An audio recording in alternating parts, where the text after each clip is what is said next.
purpose, and especially with a sense of spirit or virtues, to become overwhelmed and to feel that they're drowning.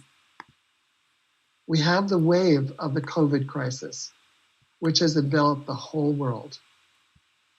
We have the wave of American politics in which the whole world seems to be involved, which is deeply divisive.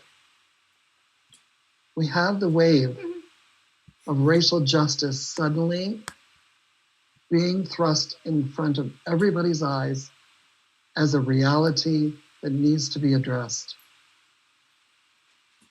And what is the fourth one? The economy. So people not knowing if they're going to be able to feed their children next month, when here in this country anyway, the food lines, how long can they go on providing food for people? So we're all dealing with this. And what is the relevance of the Virtues Project in this kind of a situation? Friends, I ought to tell you, I think it's the only thing that seems to matter to the leaders of thought that I like to listen to, whether it's on a podcast or the news. They're all talking about fortitude. And in the midst of this dark time, the light of hope, because people are finally paying attention to the 400 years of oppression and the systemic racism in American culture. And it applies all over the world. Racism is not an American invention. And it is not just America that experiences it. Prejudice, racism, ethnocentrism is a disease of the world that is everywhere. And all of a sudden, these crises have come together in this nexus. And for me, it's created what I consider a holy pause. A holy pause to rethink, repent of how we have treated the environment, how we're dealing with nature, how we're dealing with each other, and how are we going to cope and find our resilience in the midst of everything that's happening. Yeah, a lot of people are. So Stephen was referring to the fact that something Dan said in Australia a long time ago was that virtues come in flocks. And I was thinking about what are the virtues that are needed for each of these challenges that are before us. We know that one of the things that encourages me tremendously is that in the midst of the economic turndown and the fact that so many people don't have a job anymore, don't know how the future is going to unfold for them, there's been a huge wave of generosity and empathy around the world. One of the things that I love, it's a quote from Buckminster Fuller. He said, think globally and act locally. And what I'm seeing in our little community, we live on Lanai in Hawaii, and it's only 1,300 souls here. But every day we get food brought to us. Mama, are you okay? You know, what's happening? Or do you feel safe? Do you need medical care? I think everywhere in communities, there is a coming together, a unifying of people in ways that we have not experienced before. And so we're all challenged to find how do we think locally, and we also have to think globally. So one of the things that I want to encourage you to do is Dave Feldman and I have collaborated on a new blog called A Whole New World, 7 Virtues for the Great Reset. And it really addresses the bigger picture, but also the personal picture. I would love for you to read that blog, starting with the introduction. And you can find it on my website, lindakavelin-popov.com or virtuesmatter.com/blog. So what I've been hearing today is so exciting to me and so encouraging. For one thing, I love the fact that we have taken the racial justice issues and we are hitting them head on. We're not backing away from them out of the majority of us probably are white here, or what we call white. We're not succumbing to white fragility. We're looking at it through Jerry's and Dara's presentations. I want to share with you personally that when I saw the murder of George Floyd, I began to cry, and I cried for a week. I thought, how long is this going to go on? Because I've known about it all my life. But what I didn't realize is what a martyr he has become, a true spiritual martyr, because his death was like a tipping point that awakened everybody in the world that this is real. Police brutality is real, racism is real. So what do we do about it? And all these white people are going to their friends of African descent saying, what should I do? And they're saying, hey, it's not my responsibility to tell you what to do. But they're bringing to our attention all these marvelous books that can open our eyes to white supremacy, that can actually help to educate us in this enormous teachable moment in the life of the world. I just want to share a quote that means a lot to me. I think I've memorized it. I wonder if there was I was going to use. Yeah, never doubt that a small group of thoughtful, committed people can change the world, Margaret Mead said. Indeed, it is the only thing that ever has. Most well-used quote, but it's... Friends, this grassroots movement that has lasted over 30 years now and is now coming into a new design, a fresh look, a fresh impetus for new products, new ways of teaching the 5 strategies, which apply to every single aspect of life, from birth to death, from racism to leadership. You know, I'm feeling tremendous hope from having participated today and seen how alive this project is in all its new garb. And it's like we have this whole new world of social media to count on to help spread the virtues until the virtues go viral. Friends, one of the things that I want to say is I want to give you a call to action about these 4 crises. One is, I made a commitment years ago, and I'm renewing that commitment, that I will never collude with an obvious racist or ethnic act of prejudice. And so I'm getting lots of opportunities lately to change the conversation, actually not change it, but actually confront it. And to say, you know, that is not my experience.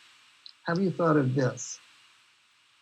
And I realized that because of the heated political climate, that was the answer to her question. not only in America, but around the world, She just answered her we question. have got to learn to remember the principle of companioning all the time so that we don't get furious, we get curious. If someone says something that really turns your stomach, that is the opposite of what you believe to be true, that is offensive to you beyond belief, the first thing you're going to do is what? Take a breath. Find that shield of compassion and detachment and protect yourself and them from your anger. Because if you, like Buddhism says, if you take anger inside yourself and you wrap it with light, it comes out as truth. So I notice that I have to take a breath, breathe in my anger and express truth, but also compassion for the person who's speaking. What gives you that idea? Tell me more. And if I don't really want to hear anymore, I'll just say, you know, I have a very different point of view, and to me, a generalization doesn't serve you and it doesn't serve anybody, because that just isn't the truth. I try to be tactful sometimes, but sometimes it just doesn't work. The truth is more important to me in those situations. So I would say, in your own life, stand for justice. I found this beautiful painting up So on a much lawn that wisdom I in put on that my memory Facebook too. page that says, no justice, no peace, but it's You've been posting that a lot lately. KNOW. Mm-hmm. When you know justice, you will know peace. Mm-hmm. So, friends, I just want to ask you, But it's been helpful and meaningful. I want to tell you one quick story, and then I'm going to ask you to offer some questions, or are we able to get into breakout rooms again? Yes. Okay. Yes. Okay, so I want to tell you a quick story because it is so relevant today. Today, Yeah, John, you know me, I always cry and talk at the same time. it is John. It's an anniversary. It's the anniversary of John's passing Yeah. 11 years ago. And I really felt that he was here this whole day, just dancing around. And one of the things that was very meaningful when he was dying of brain cancer was that a friend of ours, who was a sculptor, brought this beautiful stylized face of, it looked like a man coming out of chaos. And we hung it on the wall, and John would just stare at it. He loved it. That's on his grave. And one day during Really? our sacred time in the morning, he said to me, Lynn, this isn't an emergency. This is an emergence. He was talking about his own spiritual emergence through the profound and radical awareness of his own death. And he was experiencing joy and freedom. And I believe that this emergency situation in the world is above all an emergence. We get to rethink everything. And we need people of leadership to help us all do that. So if you call a circle, if you create a sharing circle or an online gathering to talk about these things, and you offer the 5 strategies as a way to move forward, even if it's simply to know, what is my teachable moment as an African American? What is my teachable moment as a white person? How do I respond to that with the humility that's called for? There is just so much we can do with these wonderful tools. The other thing I want to encourage you to do as a call to action, besides refusing to collude with racism and speaking the truth, is I'd love to see you join what Dara and Dave are putting on pretty soon called Share the Love campaign, which stands for Language of Virtues Everywhere with Everyone Every Time, or something like that. It's changed. And Dave put a link on in this material so that you'll see it, but you can always go to virtuesmatter.com and find out. This is going to be launched in the fall. And it's a way to use the virtues cards to acknowledge companies, to acknowledge people, to pay it forward in a sense, and ask them to do the same. So it's a wonderful way to spread the Virtues Cards app, which you can get on your phone or your tablet. And that is a really wonderful way to spread this material without it costing a fortune, as has been said. I want to close my comments with a question to you. That's a keeper, baby. And I'd like to give you a chance to go into the breakout rooms, about 3 of you at a time in each room. And I want to ask you, what is one of the most important gifts that you received at this conference? I just got it. What is one of the most important gifts? And what is a commitment that you feel called to make as you practice your courage? what is something that you feel stirred up to initiate or to change or to do? So a gift you're taking and a commitment you're making based Sounds on familiar, doesn't it? courage. Mm-hmm. One of the ways that I serve the virtues and I share it with my community here is that I write a column in the newspaper called Virtues in Paradise. And I did that in the Cook Islands as well. And people really love hearing about how to use the virtues and how to call on the strategies. So you can all do that. You know, you can have, as I heard, was it George talking about that? Yeah. So I would love to hear from one or two people if you have any questions before Dan starts to share.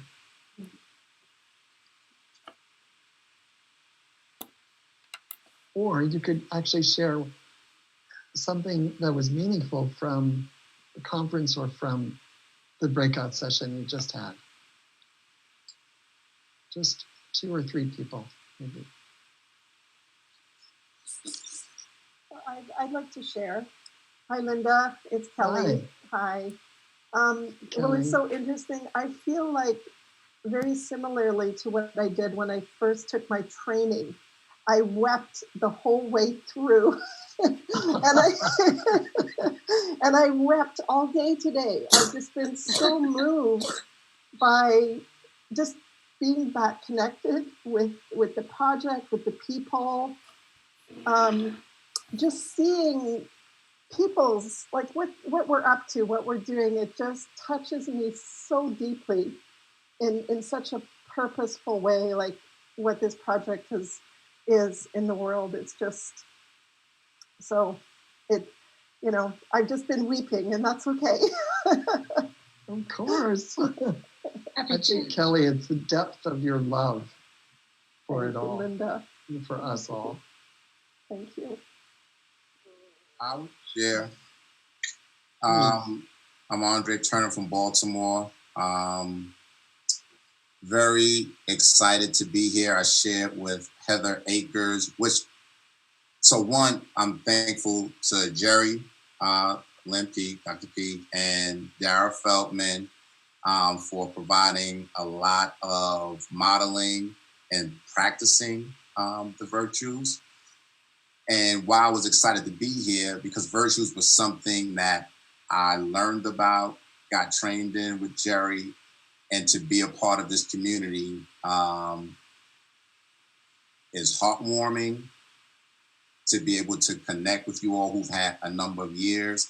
And then what I wanted to say to Heather, which I didn't say when we were in our breakout session, I appreciated the training that she did to be able to create a longitudinal study with her niece over time. That was really powerful to be able to see a result-oriented practice. So these types of real tangible things that give rigor and not like virtues needs validation, because it's a lifestyle. You see it through people as a lived experience. And I'm just happy to be here. And thank you, Ms. Popov, for your continued commitment up until this point. Andre, thanks for your encouragement and your enthusiasm for this. It's wonderful to have you with us. Okay, I think I'm going to introduce Dan to you. Most people haven't seen him for a long time. I was so happy that he said yes, that he would share with us today. So take it, Dan. I don't even see you.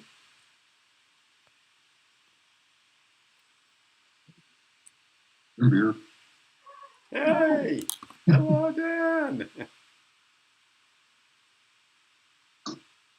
I'm waiting, but wait. Yeah, no, go for it, Dan. I'm going. I always think I never have anything more to say. And then I get drugged back in to say something. I'd like to begin by reading you a slightly modified poem. It is the best of times. It is the worst of times. It is the age of wisdom. It is the age of foolishness. It was the epoch of belief. it was the epoch of incredulity. It is the season of light. It is the season of darkness. It is the spring of hope, and it is the winter of despair. We find ourselves at this moment, in my humble opinion, with the glorious opportunity paid for by the suffering of billions of people around the world. It is an opportunity to renew our relationship with one another and with the virtues. We have an opportunity now to redo from the beginning all that was and all that will be. The interesting thing about science is you find out that the world is not continuous, that at every moment it is created, not recreated, but created, and is slightly different. Particles come into being, particles go out of being. Everything Adorable. is new every moment. We have an opportunity now to make Linda must be so something proud. new, guided by the virtues. How do you take advantage of this opportunity? It's a very simple thing on an individual level, and that is to acquire the virtues, whether you like it or not. Patience comes, forbearance comes, pain, suffering, and the steadfastness, and the forgiveness, and the generosity, and all the things within us that are undeveloped and unfulfilled have an opportunity to grow.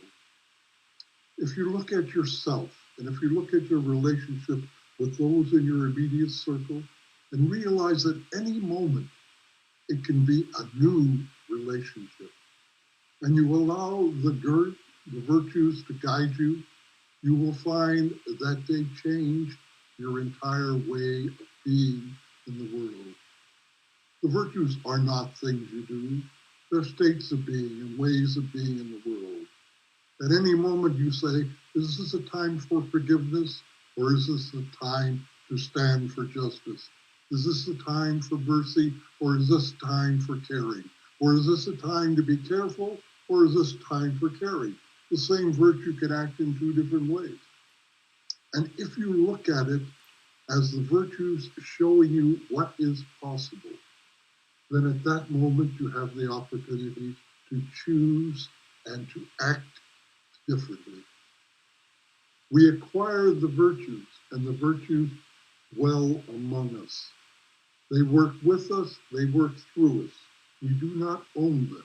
You can never have all the patience in the world. The minute you think you do, you'll be put in a position where you have to acquire a bit more. And when your patience runs out, maybe it shifts over to forbearance. It's a dynamic that occurs in every human being if you allow the virtues to fill up your life and to determine the opportunities that you are given at this moment. The virtues are dwelling among us in a way that I've never seen before. When we first started this project, people thought virtues belonged to church and didn't have any place in the secular society.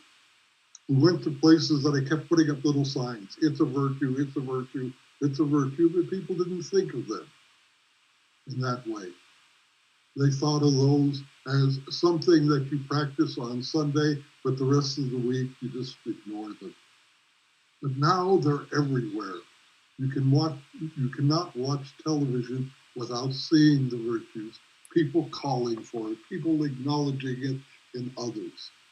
And at any moment of time, we can become who we were meant to be by acquiring the virtues in our lives.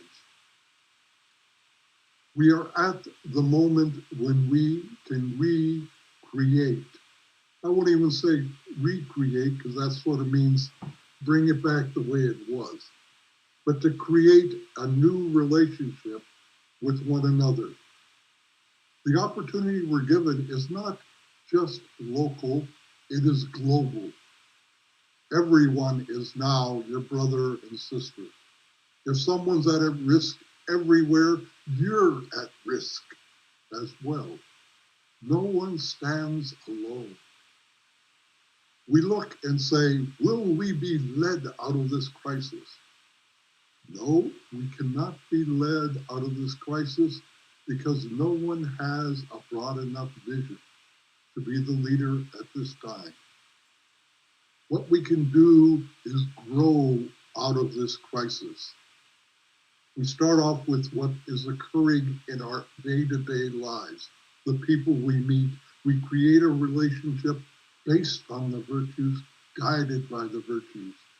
We look inside and say, what am I to do now with this person at this moment? How can I be of service to them? How can I show them that they belong in my world with dignity, caring, kindness, compassion, all the virtues right down the line? We can regrow our relationships with one another. People will say, it's too idyllic, can't be done. That's what they said about the economy. Well, you can't bail out people. Well, how about $20 trillion? We'll find a way to handle it in the future because it's all a game anyhow. Anything we can wrap our minds around, anything we can be determined and willing to act on, we can bring into being if it is consistent with the virtues. The virtues are the principles that will lead us out of this crisis. The one that comes to you is the one you should stand for at that moment. At another moment, another one may come, and you stand for that virtue. And you will find that all your relationships develop, and they grow, and they spread around the entire world. At these conferences, I always acknowledge one thing that is true. Linda, John, and I may have founded the Virtues Project, but we did not create it. You are the co-creators of the Virtues Project. You make it what it is now. You made it what it was in the past. We are all co-creators. And in my vision, the world is unspeakably glorious in the near future. All we must do is act on the virtues as guiding principles, and we will be led, and the sacrifices will not be in vain. The virtues are in good hands in our hands. The virtues are in good hands in your hands. Thank you for coming. Wow. We're all applauding, Dan. Thank you. Thank you for your Thank you very wisdom. much. Thank you. I just want to say Awesome. that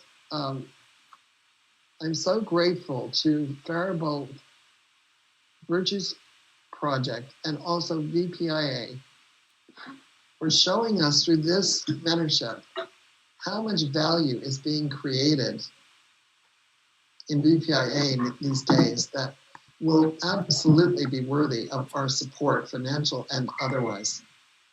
And I just encourage all of us to find our calling at this critical time, this tipping point for humanity, remembering that our calling is where our deepest gladness and the world's hunger meet.